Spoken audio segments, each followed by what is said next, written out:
السلام عليكم ورحمة الله وبركاته. إن شاء الله النهاردة هتكلم عن حاجة سريعة جدا، اللي هو المس فاير، اللي هو فشل الإشعال في غرف الاحتراق. أنا عندي في الموتور 4 غرف احتراق بيتم فيهم إشعال. فلو حصل عدم احتراق في أي غرفة، فده بسميه مس فاير.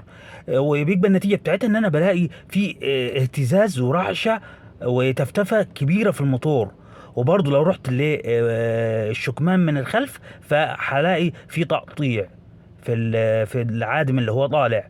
الاعطال اللي بتبقى خاصه بالمسفير: بي 0300، بي 0301 ده خاص بالغرفه واحد، بي 0302 خاص بالغرفه 2، بي 0303 خاص بالغرفه 3، بي 0304 خاص بالغرفه 4. طيب افرض انا ما عنديش عطل وانا عايز اشيك، فانا بروح للبيانات الحيه زي ما في الصوره كده، فبجيب مسفير كارنت سلندر نمبر 1، فبلاقي زيرو كاونت، ده كده مفيش فشل اشعال. لكن لو لقيت في ارقام 1 2 10 20، يبقى انا كده عندي فشل اشعال. وكذلك الغرفه 2 و3 و4. فانا كده قدرت اشيك من البيانات الحيه على المسفاير.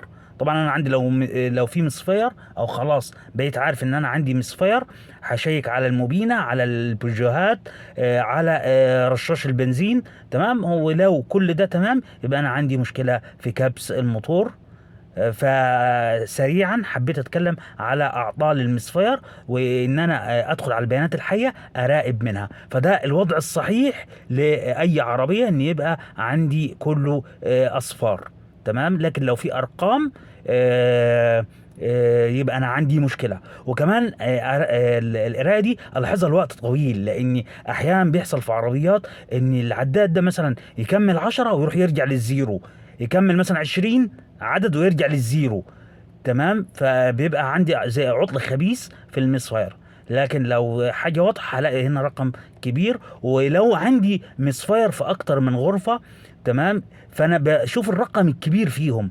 فالرقم الكبير هو ده الغرفة اللي بيبقى فيها المشكلة، وببدأ بيها العطل.